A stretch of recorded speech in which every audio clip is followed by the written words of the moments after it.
हरिः ओम् श्रीगुरुभ्यो नमः। हरिः ओम्। ॐ नमो भगवते स्वामिनिर्भयानन्दाय। ॐ नमो भगवते स्वामी अचलपरिपूर्णानन्दाय। हरिः ओम्। गुरुर्ब्रह्मा गुरुर्विष्णुः गुरुर्देवो महेश्वरः गुरुः साक्षात् परं ब्रह्म तस्मै श्री गुरवे नमः। ब्रह्मानन्दं परमसुखदं केवलं ज्ञानमूर्तिम् द्वन्द्वातीतं गगनसदृशं तत्त्वमस्यादिलक्ष्यम् एकं नित्यं विमलमचलं सर्वधी साक्षिभूतं भावातीतं त्रिगुणरहितं सद्गुरुं तं नमामि।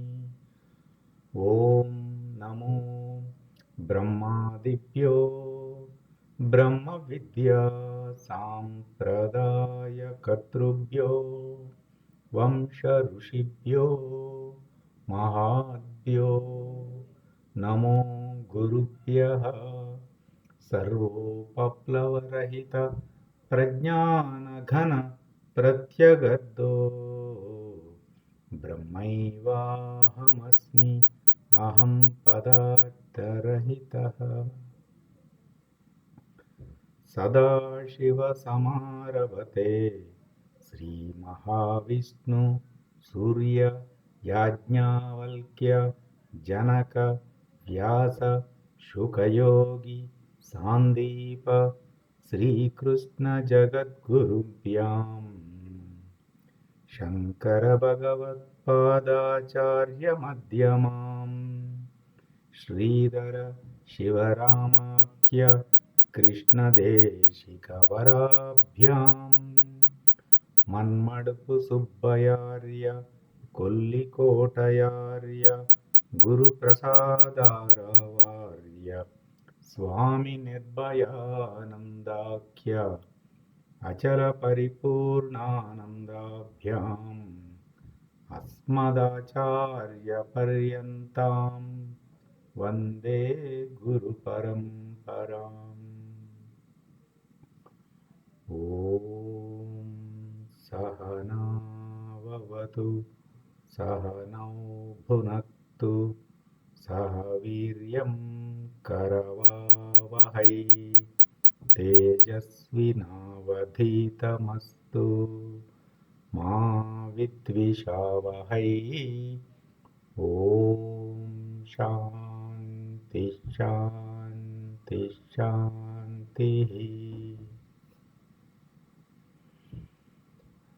पूर्वमेव निरालम्बम् आग्नेयं च निर्गुणं तथा दक्षिणे नित्यशुद्धं चैव नैऋत्यो निरुपद्रवम् पश्चिमे निष्कलं चैव वायुवे च निरञ्जनम् उत्तरे च निराकाशो ईशान्यो निर्मलो भवेत् ऊर्ध्वश्च निराकारतः अधश्च निर्विकारतः अन्तर्बहिश्च सर्वत्र अचलोऽयं सनातनः।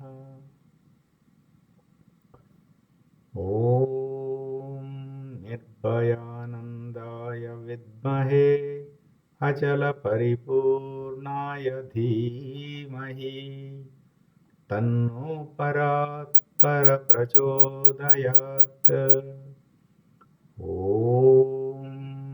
సాయీశ్వరాయ విద్మహే సత్యదేవాయ ధీమహి తన్నః సర్వః ప్రచోదయాత్.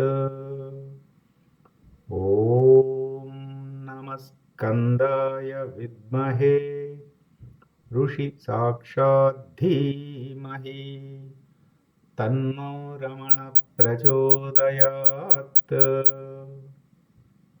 ఓం తత్పురుషాయ విద్మహే మహాదేవాయ ధీమహి తన్నో రుద్ర ప్రచోదయాత్. ఓం సద్గురురూపాయ విద్మహే జ్ఞానబోధామృతాయ ధీమహి తన్నో శ్రీ విద్యాసాగర ప్రచోదయాత్. ఓం స్వాత్మానందాయ విద్మహే అచల పరిపూర్ణానందాయ ధీమహి తన్నో దేశికేంద్ర ప్రచోదయాత్. హరి ఓం శ్రీ గురుభ్యో నమః. హరి ఓం.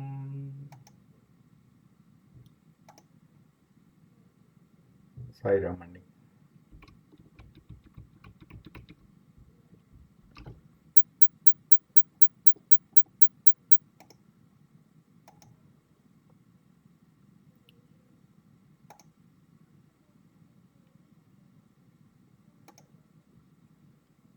ఆత్మబోధ 3వ శ్లోకము. అవిరోధితయా కర్మ నా విద్యాం వినివర్తయేత్ విద్యా విద్యాం నిహంత్యేవ తేజస్తిమిర సంగవత్. ఇది ఈ శ్లోకము చెప్పుకుంటున్నాం మనము. చాలా చెప్పుకున్నాం మనము. ఉనికి, వ్యవహారము, గుణకర్మ, సాధన కర్మ, అట్లాగే మెలకువ, కళ, నిద్ర,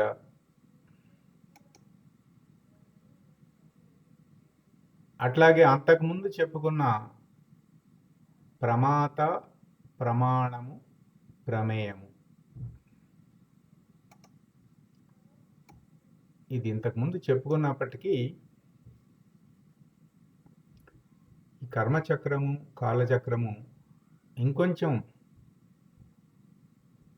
మనము సంపూర్ణం చేసుకుంటే బాగుంటుంది అనిపించింది. అయితే దీనికి గాను ఒక గురువాక్యము ఉన్నదండి. ఈ గురువాక్యంలో మనం చూస్తే చక్కగా ఈ కాలచక్రం ఏమిటి, కర్మచక్రం ఏమిటి అనేది అర్థమవుతుంది. ఇది మీకు కనిపిస్తుందా అందరికీ ఈ చిత్రము? కనిపిస్తుందండి. ఇక్కడ అంటే ఈ ద్వైత పద్ధతిలో ఈ ఈ ఎరుపుగా ఉన్నదేమో ఈ పిండాండ చక్ర పరిధి, నీలం బ్లూగా ఉన్నదేమో బ్రహ్మాండ చక్ర పరిధి, ఈ ఆకుపచ్చ రంగుగా ఉన్నదేమో విశ్వచక్ర పరిధి, విశ్వాండం అన్నమాట. అంటే వ్యష్టి ఒకానొకడు పిండాండం అయితే ఈ సూర్యమండలము బ్రహ్మాండం, ఒక సూర్యమండలం. మరి ఇటువంటి సూర్యుడు కూడా ఒక నక్షత్రమే కదా. ఇటువంటి నక్షత్రాలు ఎన్నో ఉన్నాయి కదా. కోటాను కోట్ల సూర్యమండలాలు ఉన్నాయి కదా. అంటే ఎన్నో బ్రహ్మాండములు. అదంతా విశ్వాండం. అవి ఎక్కడి నుంచి వచ్చినాయి? సంకల్పము, శూన్యము, కాలము, లేనెరుక, అక్కడ అట్లా ద్వైత పద్ధతిలో ఇవన్నీ వేరువేరుగా ఉంటాయి. అంటే భక్తుడు ఎప్పటికీ భక్తుడే, దేవుడు ఎప్పటికీ దేవుడే. అయితే విశిష్టాద్వైత పద్ధతిలో అటు అద్వైతానికి ద్వైతానికి సమన్వయం చేసేటట్లుగా ఈ చిత్రంలో చూపించటమైనది. అంటే అన్నీ కలిసి ఉన్నట్లుగా.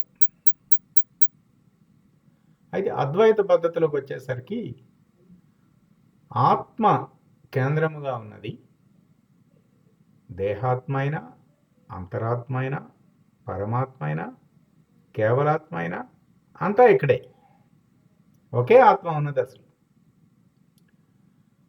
అది వ్యష్టి వరకు చెప్పుకుంటే ఇక్కడ వరకు, బ్రహ్మాండ పరిధి వరకు చెప్పుకుంటే ఇక్కడ వరకు, విశ్వ చక్ర పరిధి వరకు చెప్పుకుంటే ఇక్కడ వరకు ఉన్నది ఒకటి. అద్వైతం ఏమిటంటే రెండు ఉన్నాయి, ఆ రెండు ఒకటవుతున్నాయి అనేది ఒప్పుకోదు. ఉన్నదే ఒకటి అంటుందన్నమాట. ఈ మూడు అర్థమయ్యాయి కదా? అర్థమయ్యాయా? అర్థమైందండి. ఇక అచల పద్ధతికి వచ్చేసరికి అసలు ఈ ఈ ఆ పరబయలు నందు అసలు ఈ నువ్వేదో ఆత్మ అంటున్నావు, బ్రహ్మ ఇదంతా లేనిది అంటుంది అని వారు ఎలా మొదలు పెడతారంటే, లేని ఎరుకని ఎలా లేదో చూపించేటట్లుగా మొదలు పెడతారు. అదొక విధానం. సరే, అద్వైతము అచలము పద్ధతి. అందుకని అచలము దగ్గర ఈ అద్వైతము దానిపైన ఒక ఈ డాటెడ్ లైన్గా ఉన్నది. అంటే ఇక్కడ లేదంటే ఏంటంటే లెక్కలో లేదు. ఇప్పుడు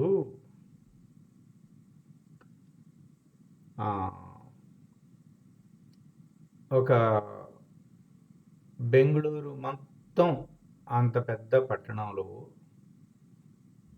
ఒక చిన్న సూది ఎంత లేదు, లెక్కలో లేదు. భూమండలం మీద ఆ చిన్న సూది అసలు లేదు.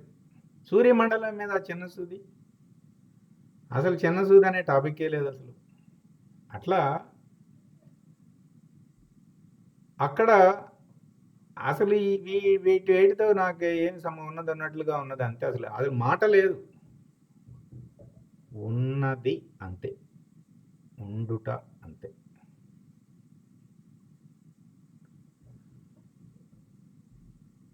సరే, ఇవి పై మాటలు.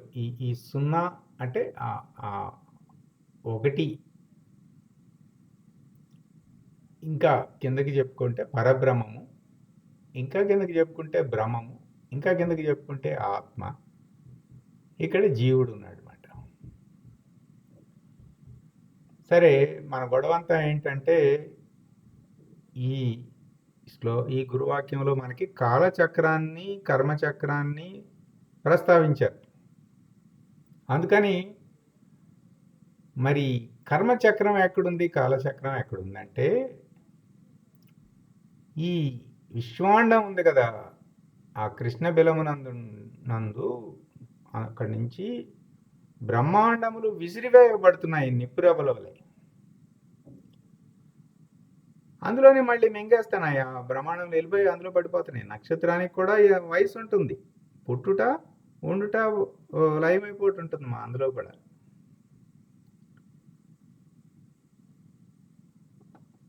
ఆ విశ్వాండము, ఈ బ్రహ్మాండము అంటే ఒక సూర్యమండలం, ఈ మధ్యలో కాలం ఉంటుంది.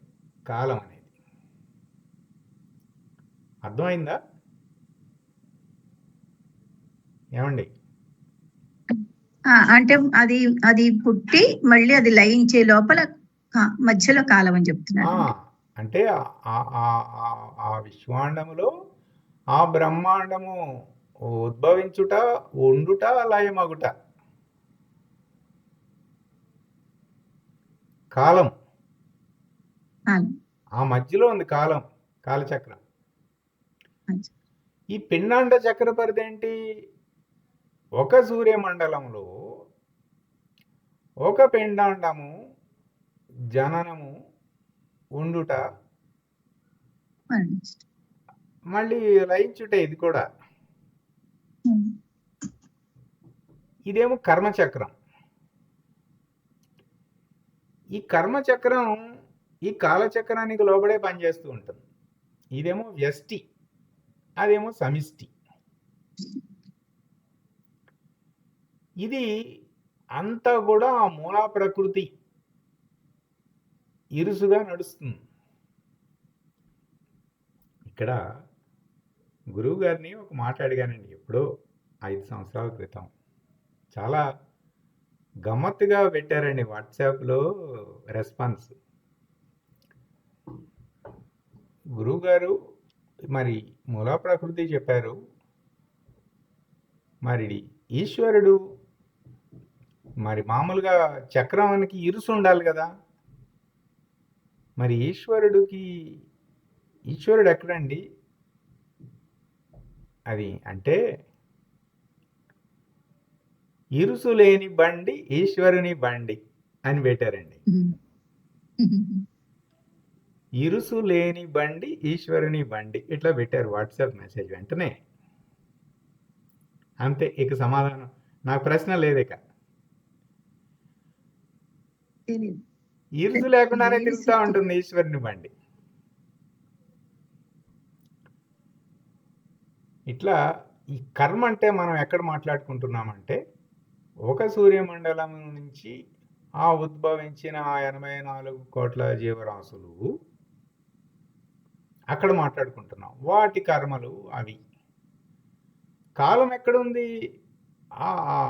ఇక్కడ ఉంది. మళ్ళీ ఇది ఇక్కడ ఉందంటే ఇది దీని కింద కూడా ఉన్నట్టే కదా.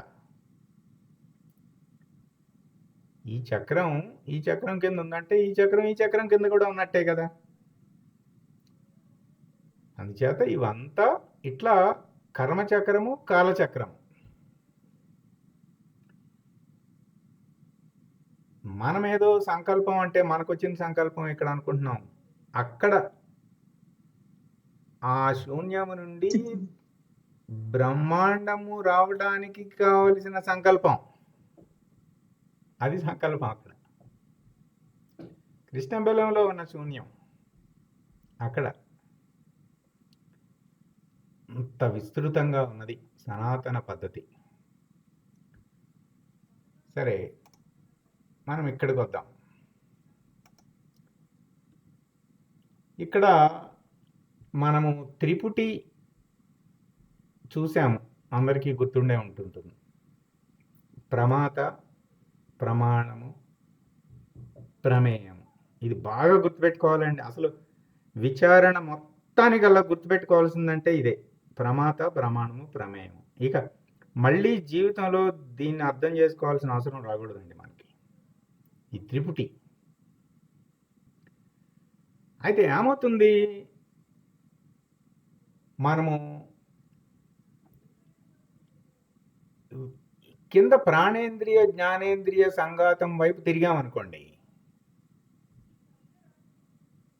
అంటే మామిడి పండు తినేశాడు, మధురం ప్రమాణము, మామిడి పండు ప్రమేయము, నేను తినేసానన్నాడు ప్రమాత. అంటే ఇటువైపు తిరిగాడు, కిందకి తిరిగాడు, అధోముఖం వైపు తిరిగి మామిడి పండు తినేశాడు. త్రిపుటి పనిచేసిందా లేదా? చేసింది స్వామి. కానీ ఇక్కడ ఒక ఇబ్బంది ఉంది. ఏంటో ఇబ్బంది?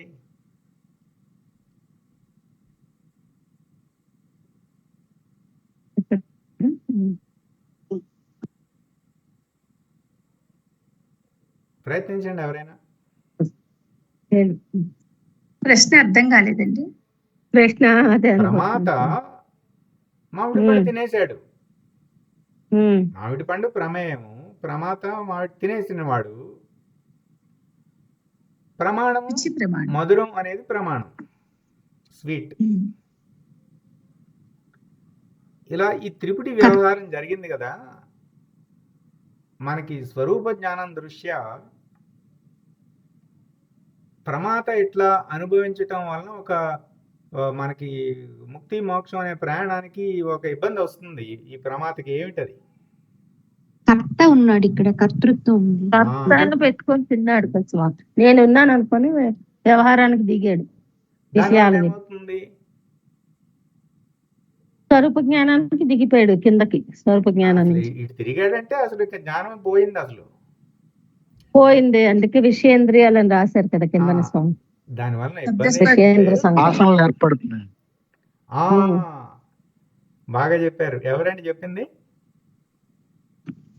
ఏనండి ఆళ్వారు అండి. ఆళ్వార్ గారు. ఇప్పుడు ఏమవుతుందంటే ఇంకో మామిడి పండు కావాలంటుంది అది. అది ఊరుకుంటుందా? మళ్ళీ నాకు మామిడి పండు కావాలంటుంది. మధురం బాగుంది అంటుంది. ఇక అది మళ్ళీ పునరావృత్తి సహితం అయిపోయింది కదా. మనం జాగ్రత్తగా ఈ ప్రమాత, ప్రమాణము, ప్రమేయం ఎట్లా పనిచేస్తున్నాయి జాగ్రత్తగా పట్టుకోవాలి. మరి ఇటువైపు తిరిగిందండి, సూర్యుడి వైపు తిరిగింది, స్వాత్మ వైపు తిరిగింది, జ్ఞాత వైపు తిరిగింది, ఉనికి వైపు తిరిగింది. ఇక్కడికి తిరిగినప్పుడు ఏమైందంటే ఇక్కడ కూడా జ్ఞానము, జ్ఞేయము, జ్ఞాత. ప్రమాత ఎవరు? జ్ఞాత. జ్ఞాత. జ్ఞాత స్వామి. ప్రమాణము, జ్ఞేయం. ప్రమాణము, జ్ఞాత. జ్ఞేయం. ఆ, జ్ఞానం జ్ఞానం. స్వామి. జ్ఞానం. జ్ఞానం స్వామి. ప్రమేయము, ప్రమేయం. పొందాల్సింది. జ్ఞేయము. అంటే ఆ ఉనికి, జ్ఞేయం. ఆ ఉనికి ప్రమేయము. ఆ, జ్ఞానము ద్వారా ఆ ఉనికి స్థితికి వెళుతున్నాం అన్నమాట. అంతే కదా. అవును. మొట్టమొదట ఏమైంది? ఇక్కడ ఏమవుతుందంటే ఈ ప్రమాత, ఆ ప్రమాణము వెళ్ళి ప్రమేయంలో కలిసిపోతాయి.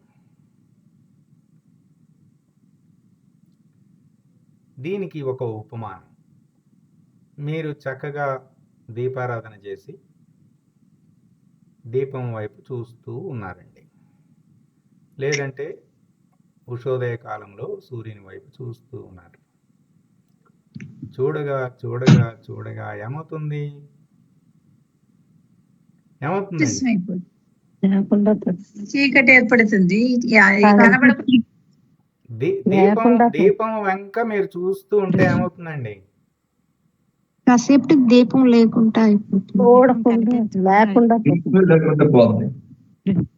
దృశ్యం అనేది కనిపించకుండా పోతుంది. అంతా ప్రకాశం అయిపోతుంది. ప్రకాశంగా చూసే ఏమో మన ప్రకృతి నియమం ఏమిటి? నువ్వు ఏదైతే లక్షిస్తావో అది అయిపోతావు. నువ్వు ఏదైతే లక్షిస్తావో అది అయిపోతావు. దేనిని ధ్యానిస్తే? స్వామి చెప్పండి.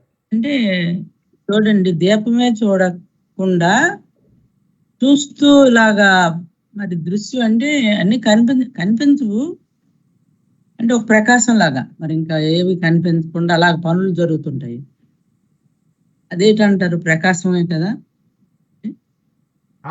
అంటే ఇక్కడ పట్టుకోవాల్సింది ఏంటంటే రామకృష్ణులు ఏం చెప్పారంటే, ఇప్పుడు ఒక ఆకు రాళ్ల మధ్యలో కొన్ని లక్షల సంవత్సరాలు ఉండిపోతే ఆ ఆకు రాయి అయిపోతుంది. శిలాజం, ఫాసిల్ అంటారు. అలాగే దేనిపైన ధ్యాస పెడితే అది అయిపోతాం. ఇప్పుడు లడ్డు అయిపోతాం. మీకు సమాజంలో కూడా బాగా చూడండి, గమనించండి.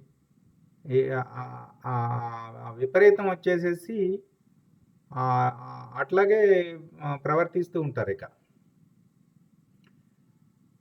దీపం వైపు చూస్తూ ఉండగా ఈ ప్రమాత ఉంటాడా? ఉండడు.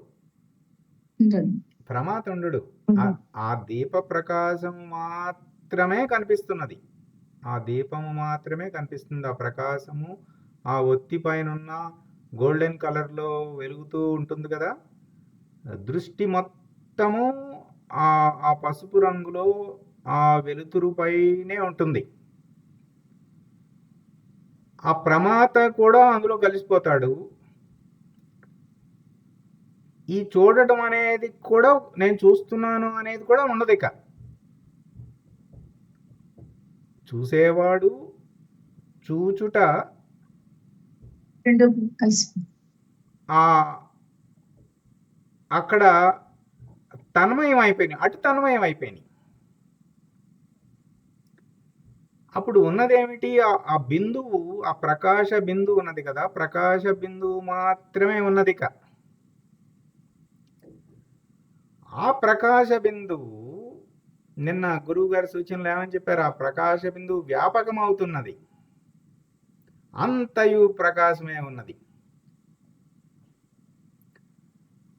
అర్జునుణ్ణి బాణం ఎక్కుపెట్టి ఏం చూడమంటే ఏమన్నాడు? నాకు ఆ చేప కన్ను తప్ప ఇంకేమీ కనపడట్లేదు అన్నాడు. అవునా కదా? ఇంకేమీ లేవు. ప్రమాత ప్రమేయము, ప్రమాత ప్రమాణము ప్రమేయం అయిపోయింది. అప్పుడు ఉన్నదేమిటి? ఉన్నది ఆ ప్రకాశ బిందువు మాత్రమే, ప్రమేయము మాత్రమే ఉన్నది, ఉనికి ఉన్నది అంతే, ఉండుట అంతే.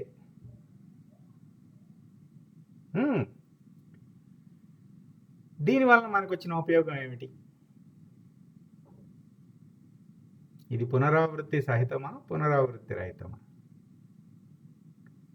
ప్రవృత్తి రహితమే. అంటే స్వామి అదే తెలియబడుతుంది. ఎందుకంటే లోన నిలబడి పని జరుగుతుంది. పనిముట్లాగా ఈ శరీరం బియ్యం కడుగుతుంది, కూరలు కోస్తుంది, అన్ని అవుతున్నాయి.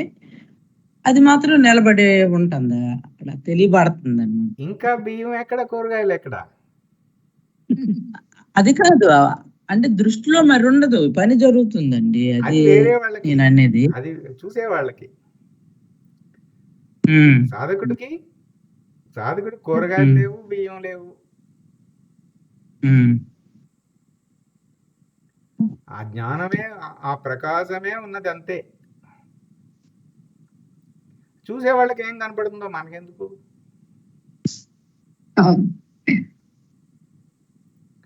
ఇక్కడ ఉపయోగం ఏమిటంటే, ఇక కాశీకి వెళ్ళిపోయాం. కాశీ అంటే ప్రకాశం, కాశీ అంటే ప్రకాశం మాట అర్థం. ప్రకాశించున్నది కాశీ. కాశీకి వెళ్ళిపోయాం. కాశీకి వెళ్ళినట్టు మళ్ళీ కాశీకి వెళ్ళాల్సిన అవసరం ఉందా? లేదు. చేరిపోవడం జరిగిపోయింది, ఇంకా అయిపోయింది. తానే ప్రకాశం అయిపోయిన వాడు మళ్ళీ ప్రకాశ దర్శనం కోరతాడా? తానే ఇంకేం అడగటానికి లేదు. ఇంకా ఆనందమే తానైనప్పుడు ఇంకా ఆనందం అనుభవించడం ఏంటి?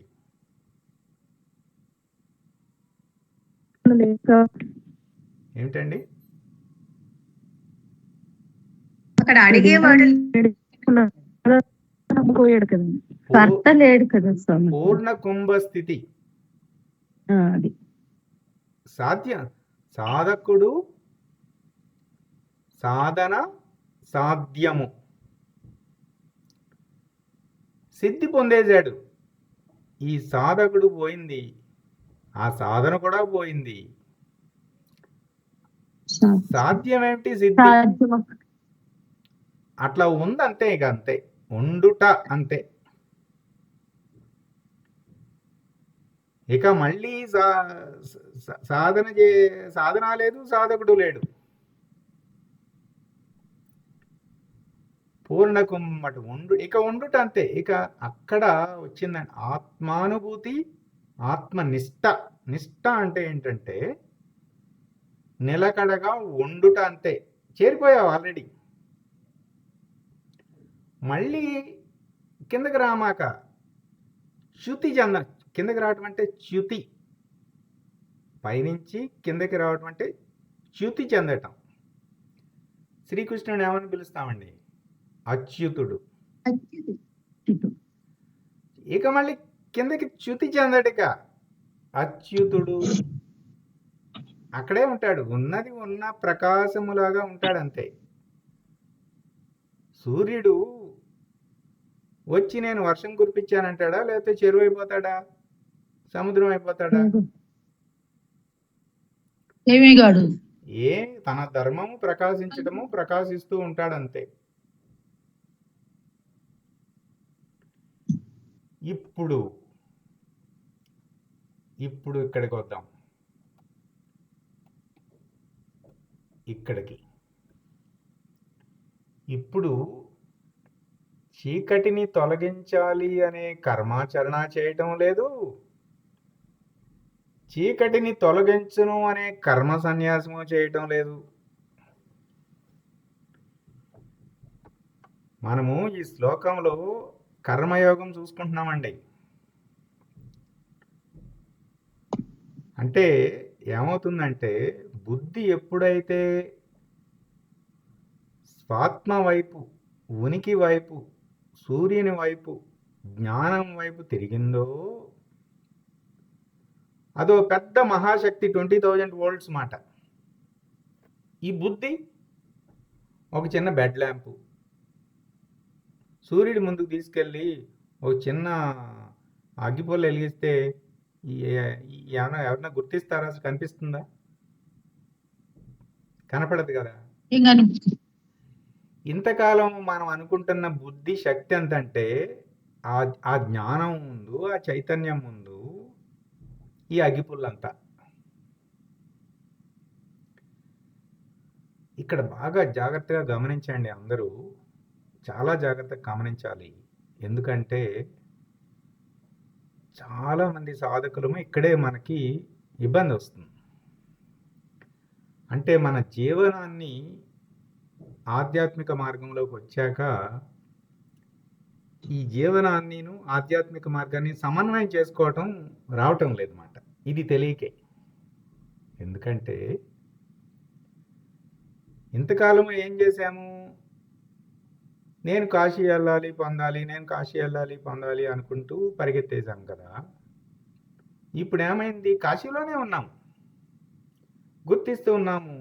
ఒక్కసారిగా అంత సూర్యుడిని చూసేసరికి అయ్యో ఇంతకాలము నిష్ప్రయోజకంగా ఇంత టైం వేస్ట్ చేసేసా కదా, అనవసరంగా అదంటూ ఇదంటూ పరుగులెత్తాను కదా, వెతుకులాడాను, పరుగులాట పెనుగులాట చేశాను కదా, ఇవన్నీ నాకు వద్దిక అనేస్తాం.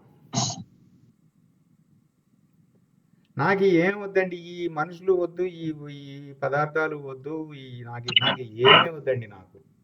నేను వెళ్ళి గురువుగారి దగ్గర కూర్చుంటాను అంతే. అంటున్నామా లేదా మనం అందరం? అంటున్నాం. ఏం వద్దండి, ఇవన్నీ వేస్ట్ అండి, ఇవన్నీ అనిపిస్తుంది. ఇక నేను చేయనండి, ఇది నేను చేయను, నా వల్ల కాదండి చేయటం. ఉనికండి ముఖ్యము, వ్యవహారం ముఖ్యం కాదండి. నేను విచారణతో గమనించేశాను, సంజోపాసన చేసేసాను, నాకు అర్థమైపోయింది ఇదంతా ఏమీ లేదండి, అసలు ఇదంతా వేస్ట్, ఇదంతా చేయనండి, నేను చేయనండి అని కర్మ సన్యాసం చేసేస్తున్నాం.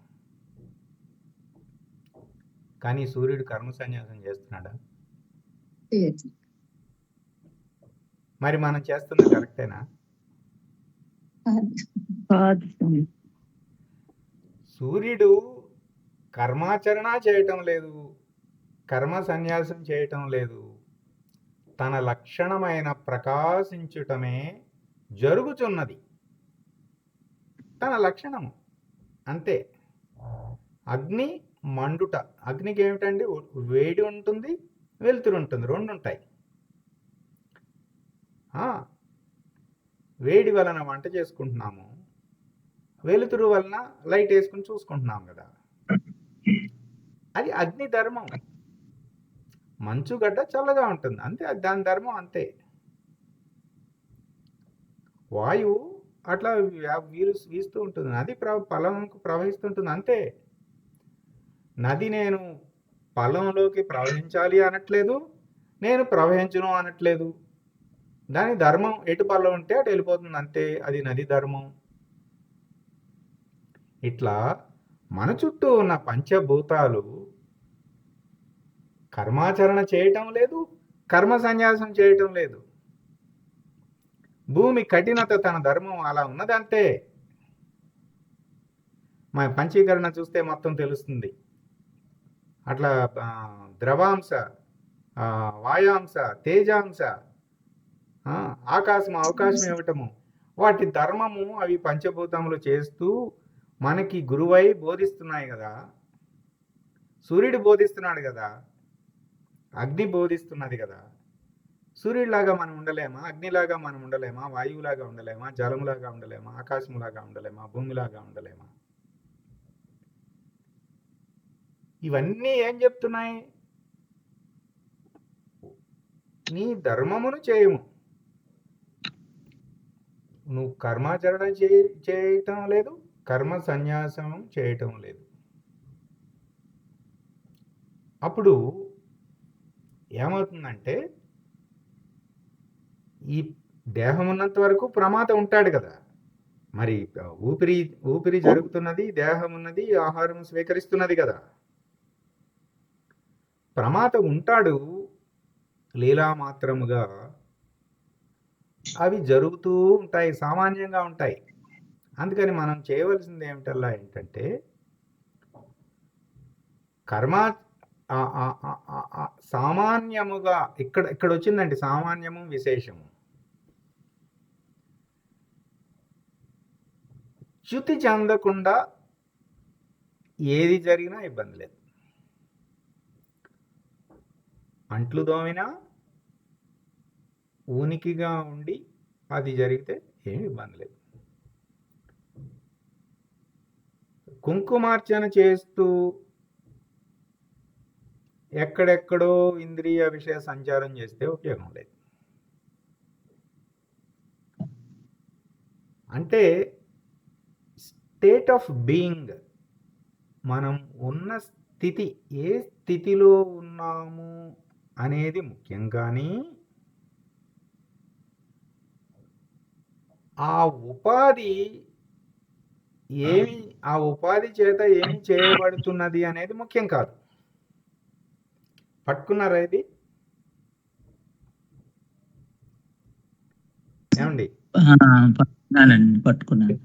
ఉపాధి అంటే ఈ శరీరంతో ఏం చేస్తున్నాం అన్నది అది శరీరం పని లేదు, వాటంతట జరుగుతూ ఉంటాయి. మన ఉనికిలో మనం ఉండదు. ఇక్కడ వచ్చింది ధర్మం. మన ధర్మం ఏమిటి? మన ధర్మం చేస్తూ కూడా ఉన్నది ఉన్నట్టు మన హృదయానికి ధర్మం తెలుస్తుంది కదండి.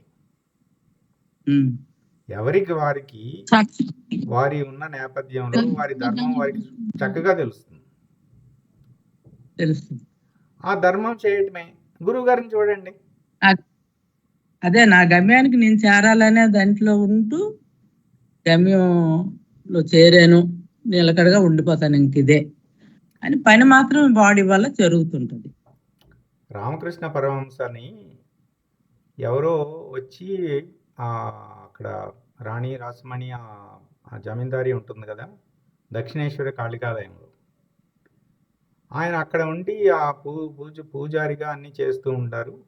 ఆయన దగ్గరికి అందరూ వచ్చి వెళ్తూ ఉండేవాళ్ళు. అయితే ఒకరోజు ఎవరో రాణి గారు అల్లుడో ఎవరో, సరిగ్గా గుర్తులేదు నాకు, అతనికి తెలియదు ఈ రామకృష్ణ పరమహంస. తెలియక ఈయన్ని తోటమాల అనుకున్నాడు. తోటమాల అనుకుని, ఎవరు నువ్వు ఇక్కడికి వచ్చావు, ఏమనుకుంటున్నావు, ఇది నువ్వు వెళ్ళిపోమంటాడు. రామకృష్ణ పరమహంస చక్కగా గేట్ వైపు నడుస్తూ ఉంటారు. ఆ మహల్కి ఆ రాణి, ఆ జమీందారిని రామకృష్ణ పరమహంస భక్తురాలు వదిలేసి వెళ్ళిపోతారు అన్నమాట ఆయన. ఈలోపు ఎవరో వచ్చి, ఈయనేనండి రామకృష్ణ పరమహంస అని చెప్తే, రండి రండి మీరు ఇక్కడ కూర్చోండి, మళ్ళీ వెనక్కి తిరిగి వస్తారు. చూడండి, మళ్ళీ ఆయనకేమి అభిమానం లేదు. అదేంటి నన్ను అంత పెద్ద మాట అన్నాడు, నేను మళ్ళీ ఇక్కడ రాను అని అభిమానము లేదు. మళ్ళీ వెళ్ళమన్నారు, వెళ్తున్నారు. మళ్ళీ వెనక్కి వచ్చి అక్కడ ఉండమన్నారు, ఉంటున్నారు. అంతే. ఏమన్నా అభిమానం ఉందో ఏమీ లేదు. మనం ఏమి చేస్తాము? అయితే ఇక్కడ నేనేనండి ప్రధానం ఇక్కడ. మీరెవరు అసలు? అసలు నా సంగతి మీకు తెలుసా?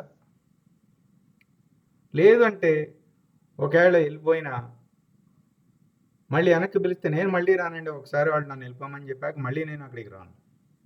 చూడండి అభిమానం అంటే, అభిమానం అనేది చాలా సన్నగా పనిచేస్తూ ఉంటుంది. ఇట్లా ఉండాలి మనం. ఇట్లా మనం కర్మ జరగాలి. ఉనికిగా ఉండి ఆ ప్రకృతి మాత ఆయా వ్యక్తులు ఆ సందర్భంలో ఏవో జరగవలసినవి జరుగుతూ ఉంటాయంటే మనకు సంబంధం లేదు.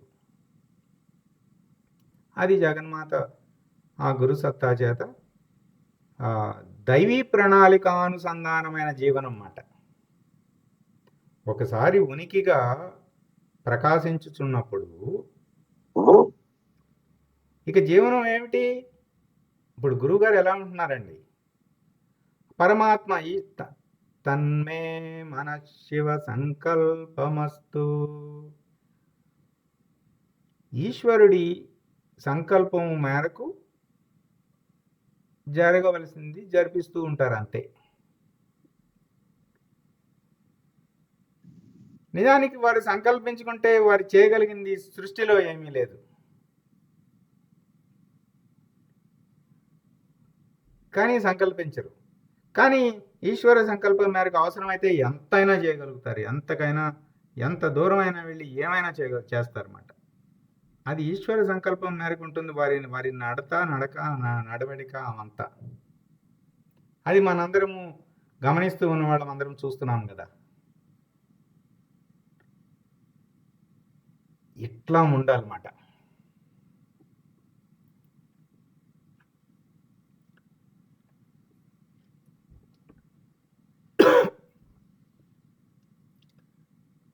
ఇప్పుడు ఇట్లా ఉంటే ఇది చూసేసాంగా, ఇదంతా చూసేసాం మనం.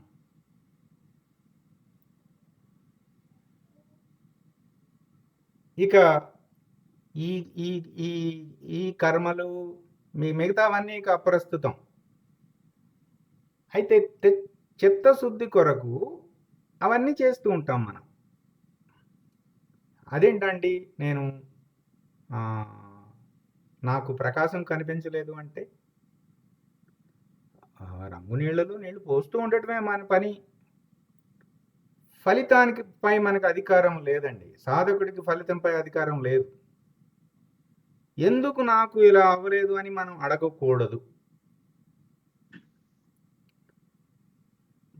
మనము గుక్కపట్టి ఏడవటమే మన పని. అదే సాధన, విచారణ, జపము అన్నీ. అమ్మ వచ్చే వరకు నిరీక్షించవలసిందే. ఎందుకు రాలేదని అడిగేది లేదు మనకి. ఫలితముపై మనకు అధికారం లేదండి. కానీ నిజానికి గురువు ఎప్పుడూ ఎదురు చూస్తూనే ఉంటాడు. వీడు ఎప్పుడు సాధన చేస్తాడా, ఎప్పుడు ఇద్దామా వీడికని ఎదురు చూస్తూనే ఉంటాడు. అంచేత మనకి ఫలితం గురించి అసలు మాట్లాడకూడదు, ఆలోచించకూడదు, ఎక్స్పెక్ట్ చేయకూడదు. ఎందుకని చాలా ముఖ్యం అంటే, ఇప్పుడు మనము నిన్న అందరికీ కూడా వీడియో వెళ్ళింది కదా, సూచనలు. ఫలితము ఆశిస్తూ ఏదో ఎక్స్పెక్ట్ చేస్తూ మనం వెళ్తే ఈ మనసు అది క్రియేట్ చేస్తుంది.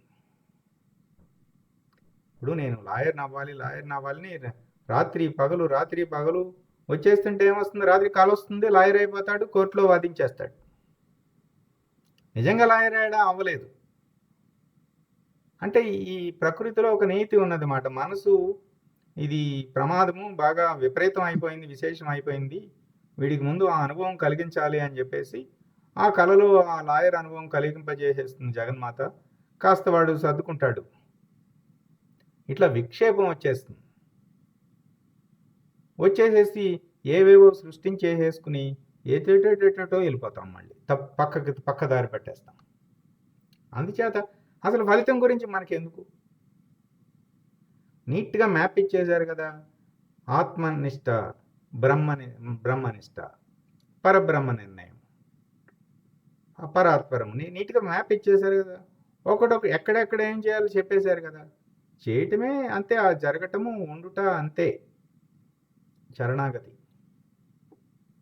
ఫలితంపై మనకి అధికారం లేదు. ఇక్కడ గురువు అంటే ఏమిటో చెప్పారండి. నిజంగా మనకి ఒక గురువుని అర్థం చేసుకోవాలంటే వివేకానందుడు ఏమన్నాడంటేనండి, ఈ వివేకానందుడు ఏం చేశాడో మరొక వివేకానందుడు ఉంటే కానీ అది తెలియదు అన్నాడు.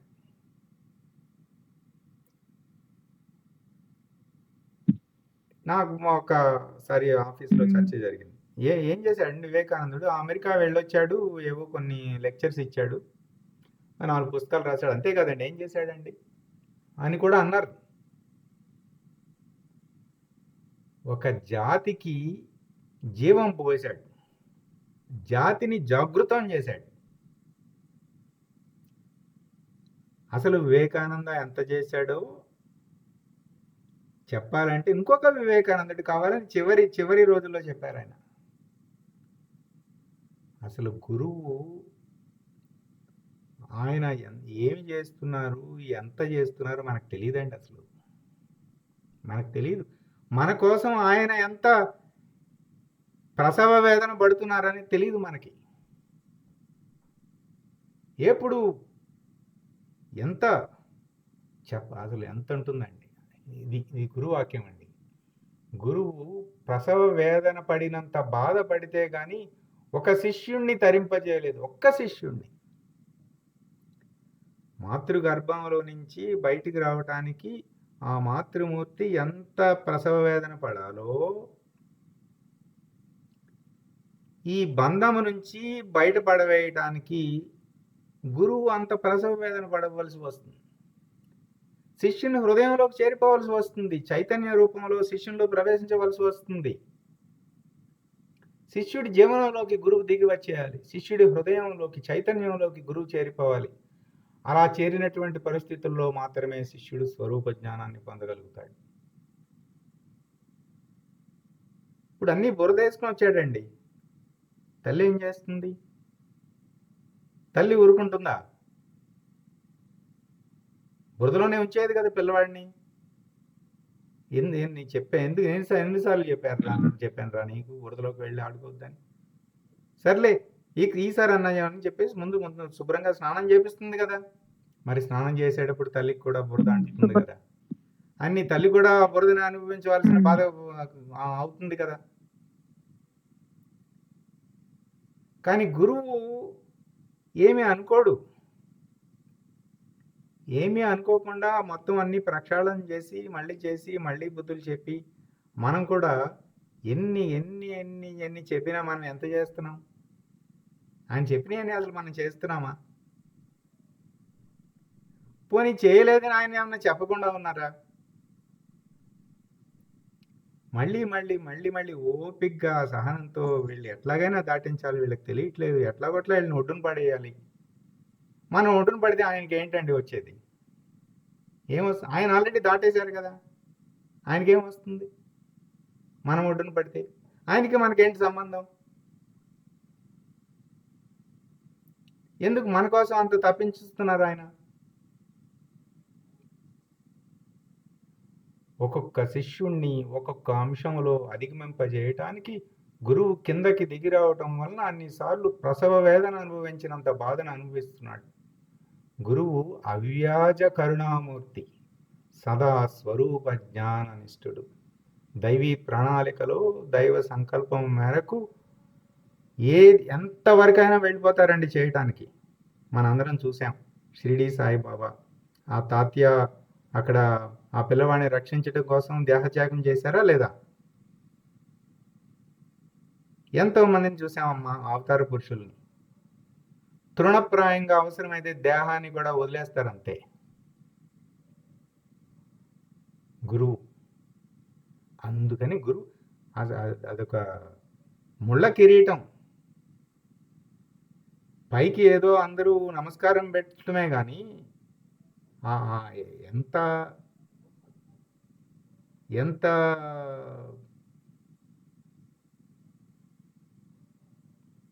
అవ్యాజ కరుణామూర్తి. ఆశ్రయించిన వారిని అధిగమింపచేయుట ఈశ్వర సంకల్పం మేరకు దైవీ ప్రణాళికలో భాగంగా చేయుటయే అంతే. అలా చేయుటయే గురు ధర్మం అంతే. ఇప్పుడు సూర్యుడు ప్రకాశించుట ఎలాగో గురువు ఆశ్రయించిన వారిని అధిగమింపజేయుట ఆయన ధర్మం. అది ఆ ధర్మాన్ని ఆయన చేస్తున్నారు.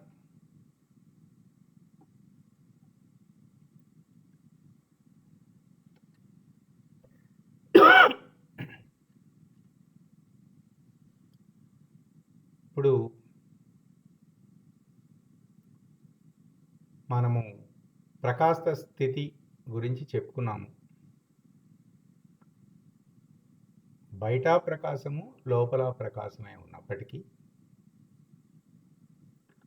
ఆ స్వప్రకాశాన్ని గురించే స్థాయికి ఎదగలేదు కాబట్టి నిద్రలో చీకటి కనిపిస్తుంది.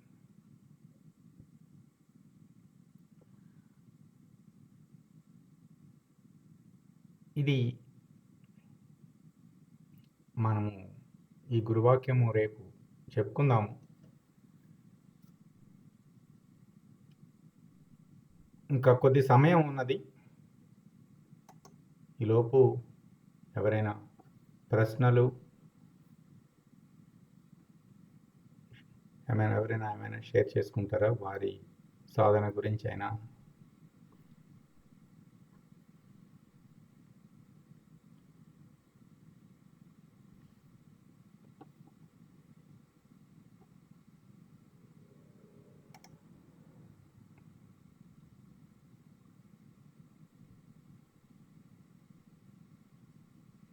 చాలామంది వీడియో ఆన్ చేయటం లేదు. గురువు గారు వీడియో ఆన్ చేయమని చెప్పారు కదా మొదటి రోజున. చిన్నవి చేయాలండి. మన కోసం అంత చేస్తున్నారు కదా గురువు గారు. మనము కనీసం వీడియో ఆన్ చేయటం అనే గురువాక్యం అన్నా పరిపాలించాలి కదండి.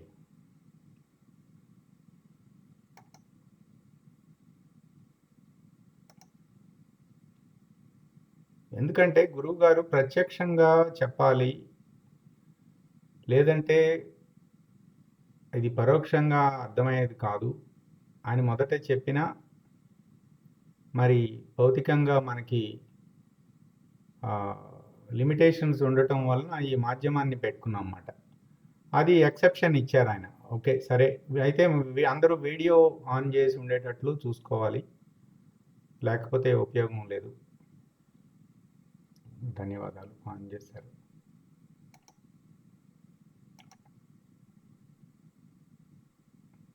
సంధ్యా సాధన జరుగుతున్నదా అందరికీ? జరుగుతుంది.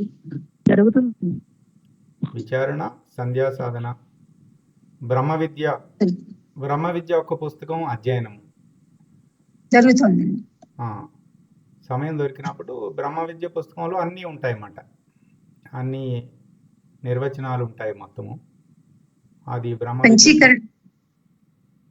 పంచీకరణ కూడా ఉందండి. పంచీకరణ కూడా ఉన్నది. నేను ఏమనుకున్నానంటే మొదట మనకి పంచీకరణ కూడా కవర్ చేసుకుందామండి. మనం ఏం చేసుకుందామంటే ఈ ఆత్మబోధ చెప్పుకునేటప్పుడు మధ్య మధ్యలో కొన్ని అంశములు మనము చెప్పుకోవాల్సి వస్తుంది. ఆ అంశములు మనము ఇప్పుడు నిన్న ఎలాగైతే మనము నిద్రా సమాధి గురించి చెప్పుకున్నామో, ఏవేవైతే ప్రస్తావించబడతాయో అది చెప్పుకుందాం. ఇప్పుడు ఇంకొకటి నేను మర్చిపోయాను చెప్పటము. మీకు ఈ గురువాక్యంలో ఒక మాట వేశారు. ఇక్కడ ఎవరైనా అడుగుతారేమో అనుకున్నాను, ఎవరు అడగలేదు. ఇక్కడ ఏమన్నారు చూడండి. జ్ఞాత అనే ప్రత్యేగాత్మకు కేవలం ప్రకాశించటం తప్ప దానికి ఏ వ్యవహారము లేదు. ఆ ప్రకాశం మిగిలిన 24 గోళకాలలో ప్రతిబింబించటం వలన ఆ గోళకాలు చైతన్యవంతములై ఆ ప్రకాశం యొక్క లక్షణాన్ని స్వీకరించి అవి వ్యవహారశీలములు అవుతున్నాయి. ఇది మనం మాట్లాడుకోలేదుగా, మరి ఎవరు ఎందుకు అడగలేదు? దీనికి ఏమిటంటే అక్కడ చెప్పింది దీనికి పంచీకరణ చూడాలి. అందుకని నేను పంచీకరణ చెప్పుకోలేదు కాబట్టి అందులోకి వెళ్ళలేదు. మీకు ఇక్కడ ఇది కనిపిస్తుంది కదా, ఇది కనిపిస్తుంది. పోయిందండి మళ్ళీ. ఆ, ఇప్పుడు ఇస్తుంది. ఇది పిండాండ పంచీకరణలో మొత్తం వెళ్ళొద్దు, మనకి క్లుప్తంగా చెప్తాను అనమాట. ఇది జ్ఞాత.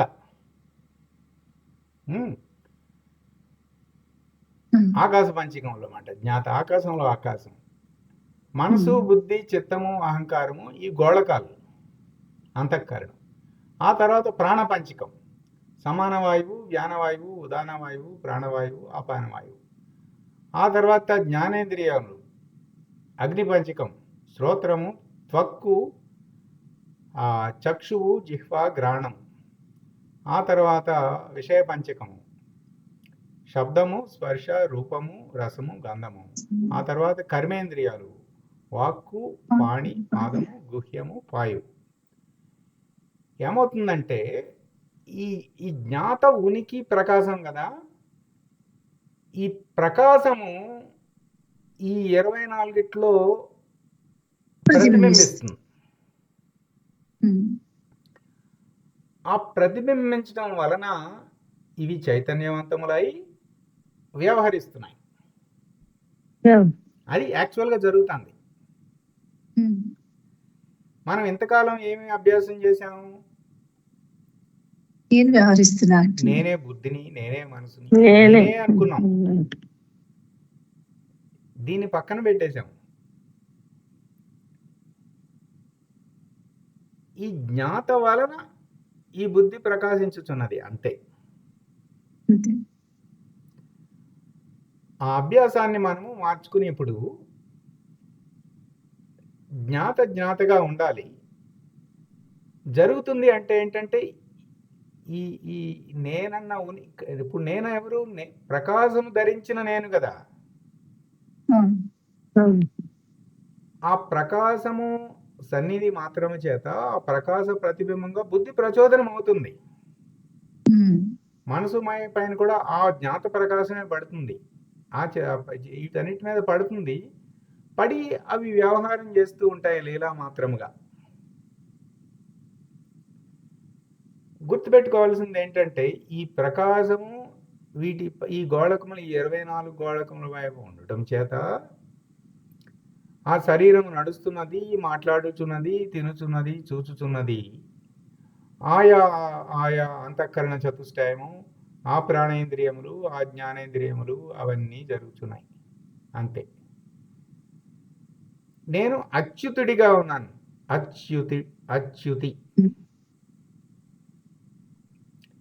ఇట్లా పిండాండ పంచీకరణంలో చెప్పారన్నమాట.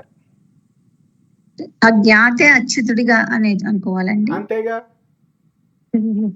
అంటే మనం ఇప్పుడు ఆత్మనిష్ట వరకు చెప్పుకుంటున్నాం మనం కాబట్టి. ఇంకా పైన బ్రహ్మాండ పంచీకరణ ఇంకా పైకి వెళ్ళాక కృష్ణ పరమాత్మ అచ్యుతుడు, ఈ అచ్యుతుడు కాదు, ఈ అచ్యుతుడు. ఇంకా పైన కూడా ఉంది ఈశ్వర పంచీకరణ. అంటే అచ్యుతి అంటే తాను ఉన్న స్థితి నుంచి కిందకి రాకుండుట. ఏ స్థితిలో ఉన్నాడు అనేది మరి పరబ్రహ్మ నిర్ణయంలో ఉన్నారా? మరి దేశికేంద్రులు పరిపూర్ణులు కదా, అచల పరిపూర్ణానందే కదా. ఆయన ఎక్కడున్నారు? ఇక్కడ పైన ఉన్నారు. పరిపూర్ణం ఇక్కడ ఉంది. అక్కడ ఉన్న ఆయనకి ఇక్కడికి వచ్చి మనము ఏమండి నేను దీపారాధనలో 2 ఒత్తులు ఏమంటారండి, 1 ఒత్తు ఏమంటారా అని అడిగితే ఆయనకి ఏం మాట్లాడాలి? వీళ్ళని మార్చడానికి ఎంత ప్రసవేదన పడుతున్నా అన్నారు. మరి మనం అందరం చూస్తున్నాం కదా. పోనీ అలా అడిగితే ఆయన ఏమన్నా తిడుతున్నారా? ఆ మాట కాదమ్మా, నువ్వు ఇట్లా ఉండాలమ్మా ఆలోచన. ఇట్లా ఎక్కడ ఆయన పరిపూర్ణులు, ఈశ్వర పంచ ఇవన్నీ స్వాధీనం అయిపోయాయి. అందుకని గురువు ఏమిటంటే అవ్యాజ కరుణామూర్తి. అందుకని అవ్యాజ కరుణామూర్తి, వరగురు కరుణ బాగా మనం గురు పౌర్ణమి కూడా వస్తున్నది. మనము గురువుపై విశ్వాసంతో ఉండుట అంతే. నిన్న ఆ వీడియో పంపించారు కదా అందరికీ. ఆ అమ్మాయి ఏం చెప్పింది, నా దగ్గర ఏమున్నదండి మీ పై నమ్మకం తప్ప అన్నది ఆ అమ్మాయి. గురువుపై విశ్వాసం తప్ప మనం ఏం చేయగలమండి? విశ్వసించడం తప్ప ఇంకేమీ లేదు కదా. అట్లా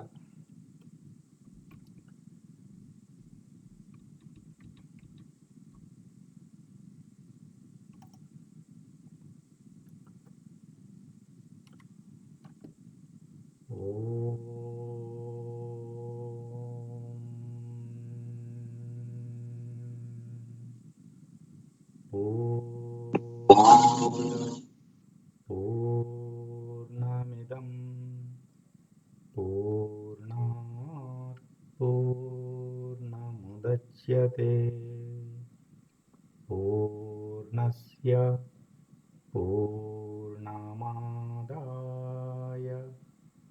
పూర్ణమేవావశిష్యతే. ఓం తత్సత్. ఓం శాంతి శాంతి శాంతి. హరి ఓం. శ్రీ గురుభ్యో నమః. హరి ఓం. సాయిరామ్.